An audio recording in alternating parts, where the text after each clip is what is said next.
Hey there, it's Jenny, and I am going to share with you today how I plan in my memory planner, and I'm going to be using the Cherry on Top cherry box. You saw me do an unboxing if you watched that one, and I am so excited to try it out in my memory planner.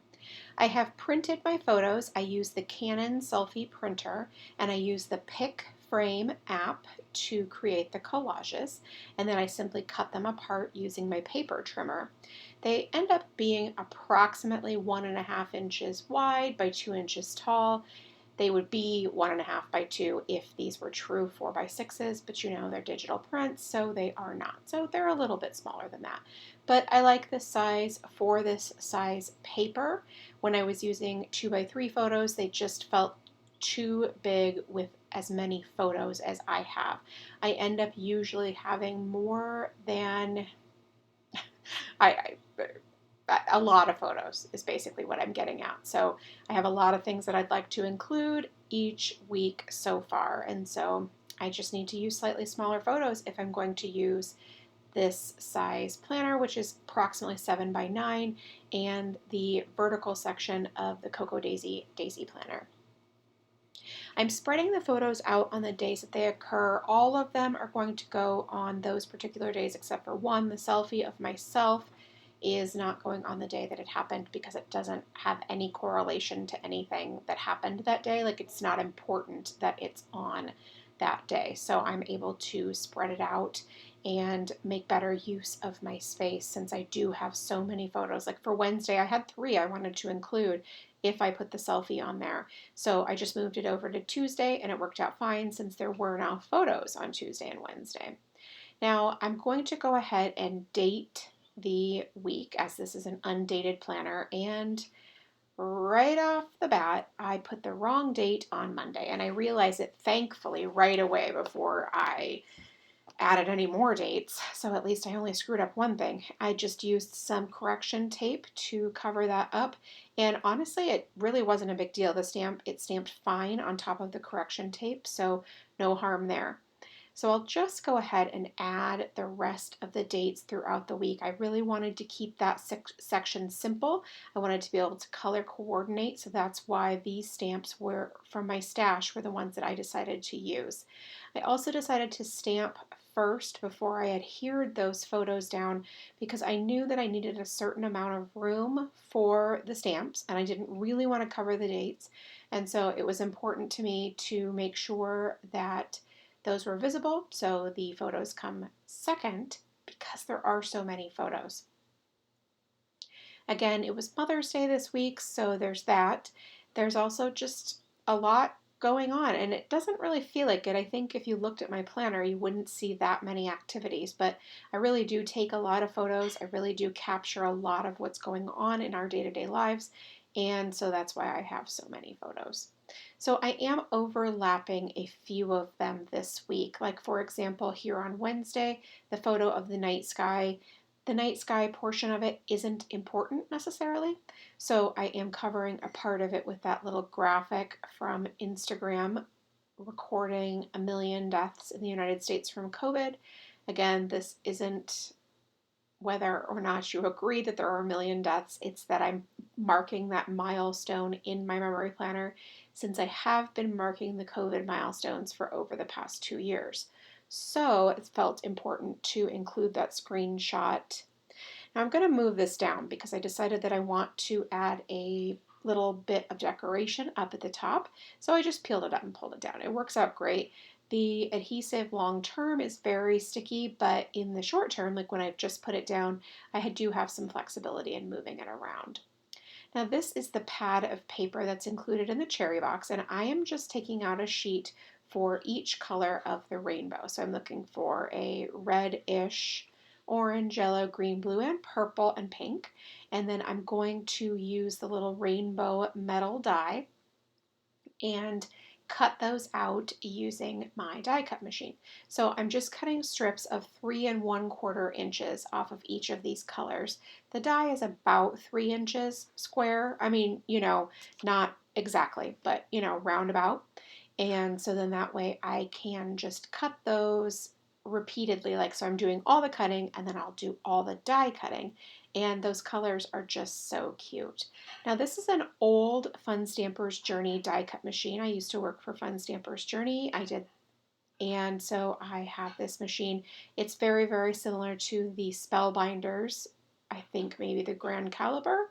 I'm not 100% sure because I'm not super familiar, but Fun Stampers Journey was part of Spellbinders, or owned by the same company as Spellbinders. So you can see right there, I'm just running each of the color of pattern paper through the die cut machine.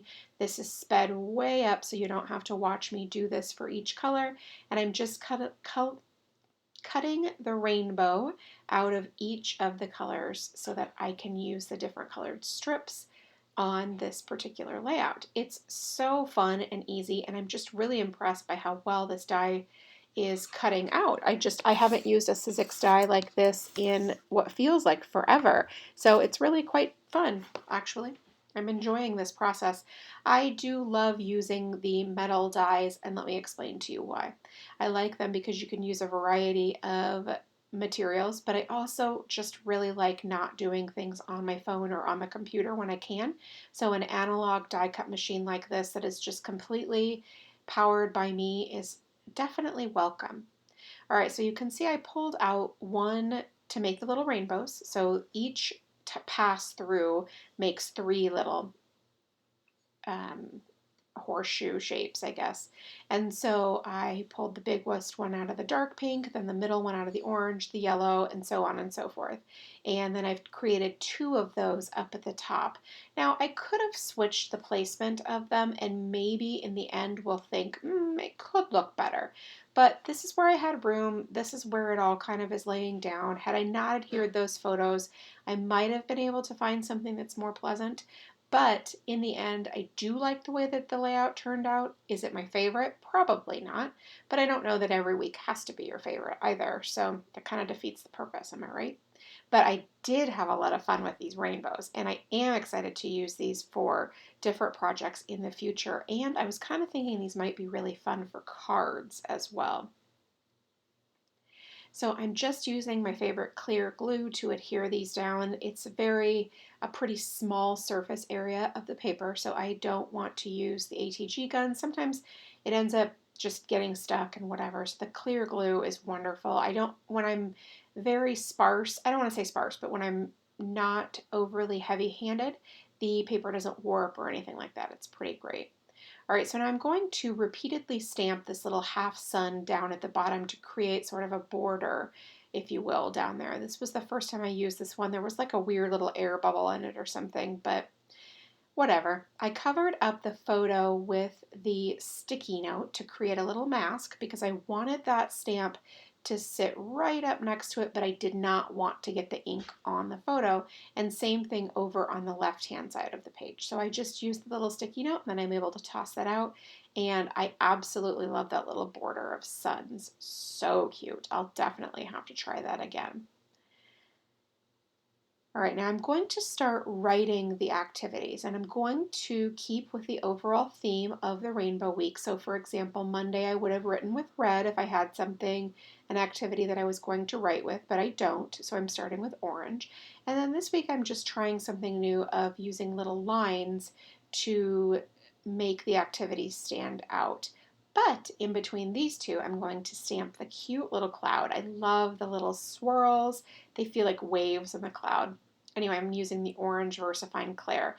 And I am here to tell you, if you are nervous about stamping, you're not a stamping expert, you just don't feel confident with stamping, I cannot recommend VersaFine inks any more than I do. They don't come in a huge variety of colors, but they just work so well. They're so easy to use, and you get such a great impression.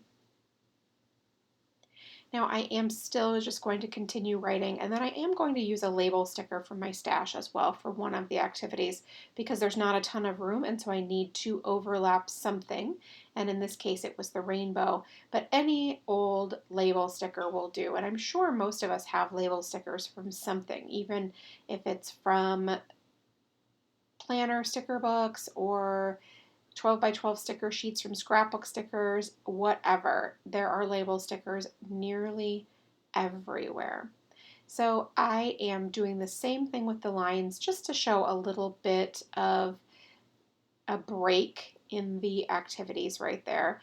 And I didn't have to do that at all. I just wanted to see how I liked it. I was considering doing 2 lines in the center, and I'm sure in a coming week I will probably give that a try. That's kind of the cool thing about this project because it happens so regularly. I feel very comfortable trying new things out because if I don't love them, I can just go back to my old tried and true favorites.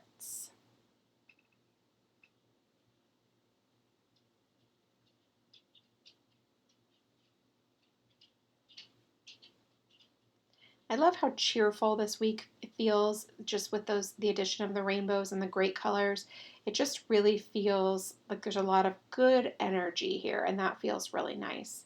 Now, I realize as I'm putting this together and I'm thinking ahead of about my journaling that I need a little bit more space. So I've decided that I'm just going to create some flip-ups with the colored pattern paper, or the colored paper, I'm sorry.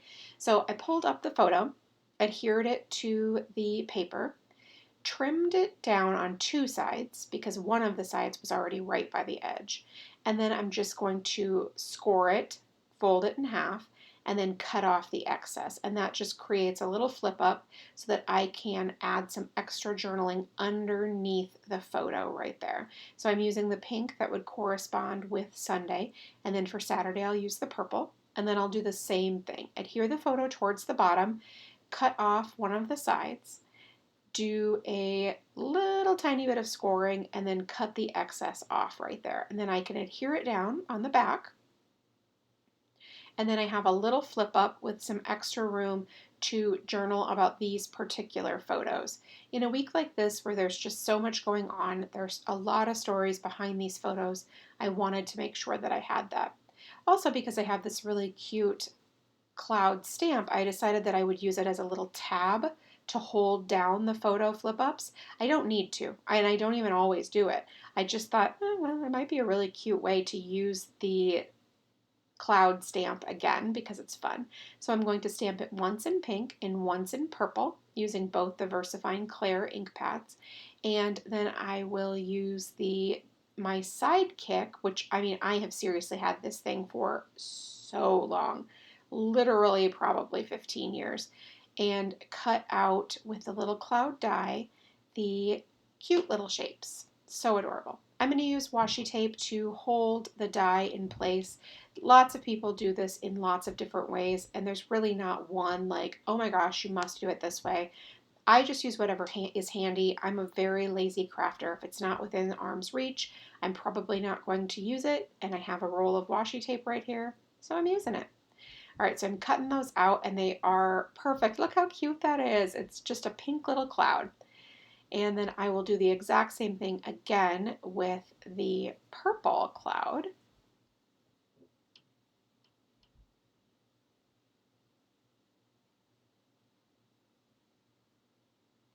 Now I can place a little bit of adhesive on the sides that are not going to be holding down the photo.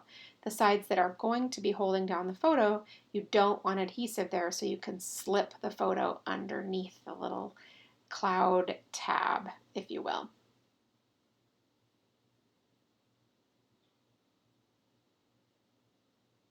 All right, so now I'm going to fill those little flip ups with the journaling. Like I said, both of these were photos of activities that I did during the week, and they were different activities than the norm.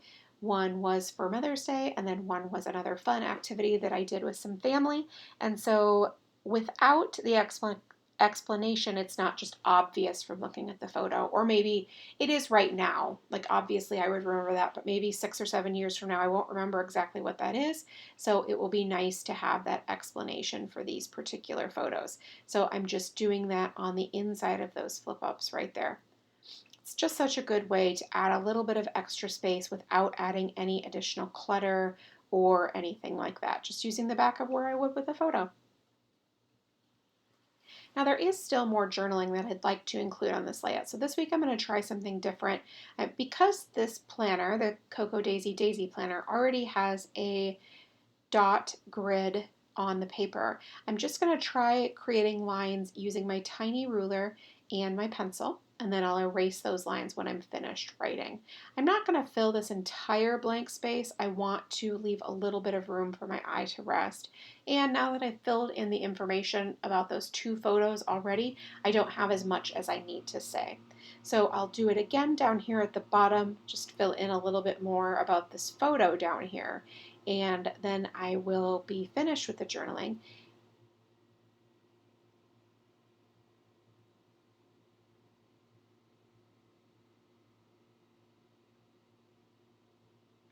This eraser is just the same one that I use every week.